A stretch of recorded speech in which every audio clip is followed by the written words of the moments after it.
Yeah, seems all right. Yeah. Yeah, it really seems like I'm trying to sell this Ibanez. The Ibanez. TSA15H. Did you save the questions? I deleted them. Are you serious? Austtin Petrashune. State your name. Who are you? My name is Austtin Petrashune. That's right. My name is Austtin Petrashune.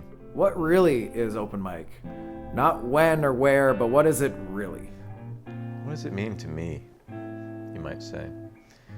To me, open mic is a kind of a middle ground between a totally community-based forum and, say, space. I feel like that word is overused, but it's a community space to perform. Anyone who needs time in public, they want to perform for an audience, this is where you can do it. And what's great about it is it's free. You don't have to buy drinks. It helps, you support the event by buying drinks and food and whatever, but it's kind of a mix between a private show at a private place, but you can come, anyone can come and sign up and perform and have an audience, so that's pretty cool. That's what it is, really. How do you approach people who want to perform but may have varying levels of experience? I usually am very encouraging, probably too encouraging. But if someone wants to perform, I forget if that's what you said in the question already. If they want to perform, I will encourage them. It doesn't matter how much experience they have yet, because this is the ideal place to get that experience, because it's a very supportive environment. There's people who come every week, and it's a nice, everyone's here to love music and hear different things. So if someone wants to perform, I basically do nothing but encourage them as much as I can. You can't push anyone too far out of their comfort zone, but I think you can work within their comfort zone pretty freely, though. So if somebody wants to sing a song, but they've never sang before, and they can't play any instruments, what do you do? They're welcome to sing the song. Basically, the only thing that would stop me from helping you do something like that would be if you can't give me enough information, or if I don't know the song or something. Like, I can usually fake a lot of songs off the top of my head by just looking at some music or whatever, but if someone wants to sing and they have no experience and they don't even know what they want to sing, that's when the show can start to really slow down, and it's hard to help each other because you just don't even have enough information to make something happen. So that's the only real time I feel like we can get gridlocked during the open mic process. But if you want to sing, as long as we can connect on a piece of music, any skill level and any experience is welcome. That atmosphere, that environment, that's something that you strive and is very important to you to maintain? Yeah, it's very important to me to maintain that welcoming, open environment of the open mic night, because that's where a lot of the talent lives. There's probably some really good music and some really good poetry and all types of performances, but you need to give it, it's like a garden, and you can't have a salty, untended soil. You need to have a healthy place for things to blossom, because something small might grow into something big, and then all of a sudden they're playing a weekend show here or something. So, and what I'm seeing too is a lot of newer faces coming in, just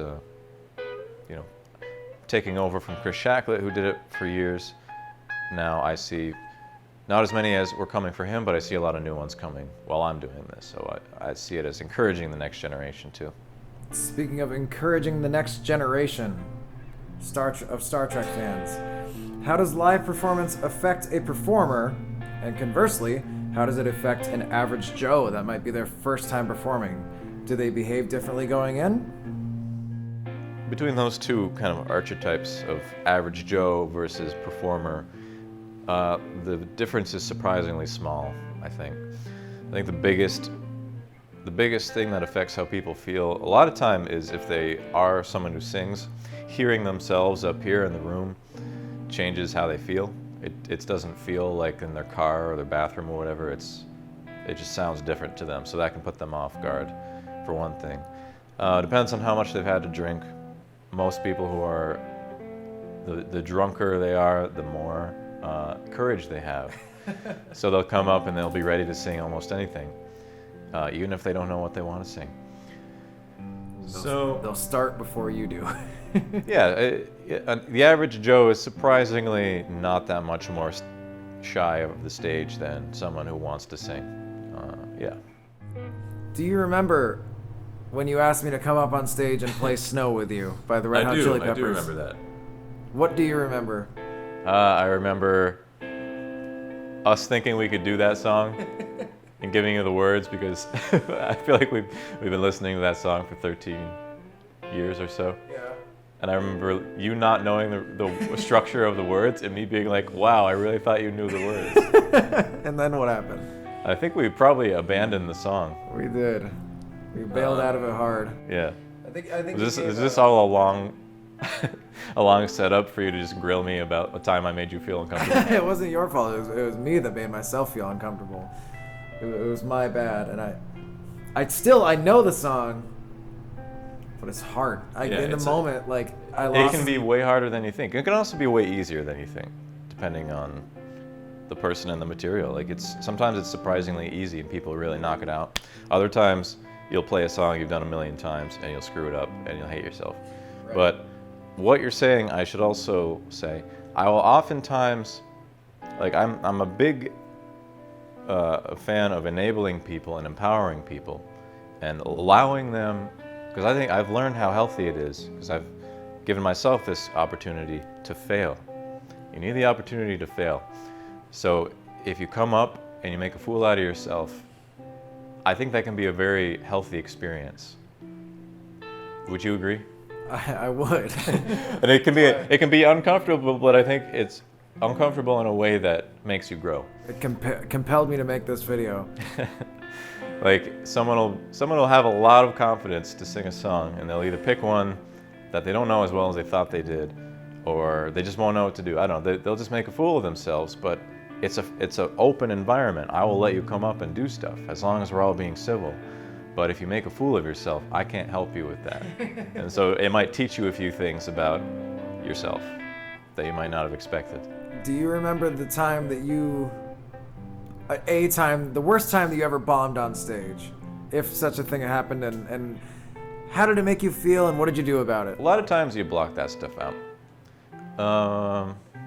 if you do it enough. So the time I bombed the most on stage, I've rarely been the centerpiece, is one thing. I do remember in high school I played a song that I knew very well, but I forgot the words. And like at that point in time, I hadn't performed that much, but it was like a song I knew well, and I still forgot the words. I was like 16, a talent show type thing. Oh, okay. So in front of your entire class. Because I've been able to, yeah. Like I've played many, probably hundreds. I've definitely played hundreds of performances, probably even into the thousands at this point. So now it's fine, but at that time I had probably played less than a dozen or whatever times for an audience. Did you get a big red hot face? Probably did, but I don't remember it that well. I don't really care that much about high school anymore. I mean, to some extent, I suppose you can, but I am focused on what's now and what's coming, most likely. So, yeah, I'm not hung up on it. Just move past it. Just don't linger. You tried it. Cool. You fucked up though. So let's not fuck up again, but let's definitely try it again. Yeah. That's a very commonplace thing, and this is like a nice pillowy, soft landing.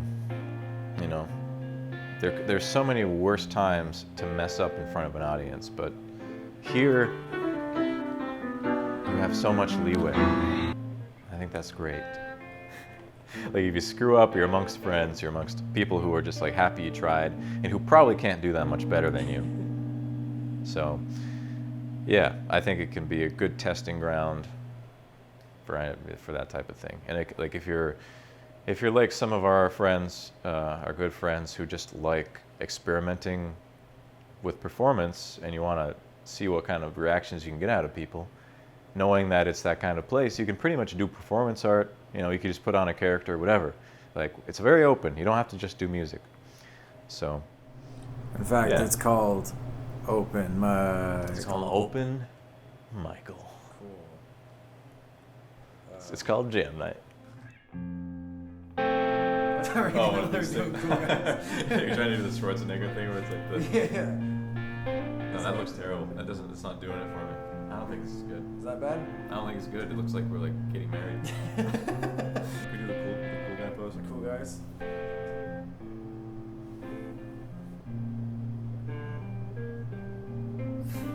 And the nod. It's all about the Point points. nod. Well, cool. Cool. Cool. Yeah, that's really. I wasn't recording. Oh.